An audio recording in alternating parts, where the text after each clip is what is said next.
દેવભૂમિ દ્વારકા જિલ્લામાં ગરમીનો પારો સતત ઊંચો જતા રોગચાળો વધ્યો છે। જિલ્લા સિવિલ अस्पतालમાં સામાન્ય રીતે 400 થી 500 ઓપીડી સામે આજે 1100 થી વધુ દર્દીઓ નોંધાયા છે।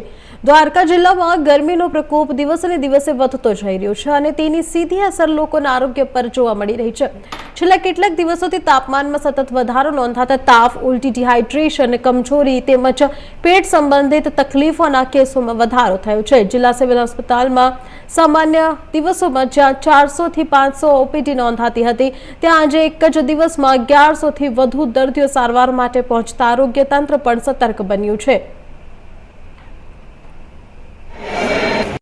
હાલમાં ગરમીની સિઝન ચાલુ થઈ ગઈ છે, જેમાં હીટ વેવ થવાની સંભાવના રહેલી છે તથા હીટ વેવનું જે મેન ઇફેક્ટ છે એ ડિહાઇડ્રેશન અથવા તો પાણીની કમી એવા જે સંજોગો ઊભા થાય, તો એવા સંજોગોમાં પાણીની કમી ના થાય એટલા માટે જે લીંબુનું શરબત હોય, ફળ ફ્રૂટ જેવા કે તરબૂચ માર્કેટમાં આવેલા છે, સકરટેટી છે, શેરડીનું રસ છે, ORS વગેરે એ પણ આપણે ઘરમાં આપણે રાખીએ તો ડિહાઇડ્રેશનની શક્યતા બહુ ઓછી થઈ જાય છે।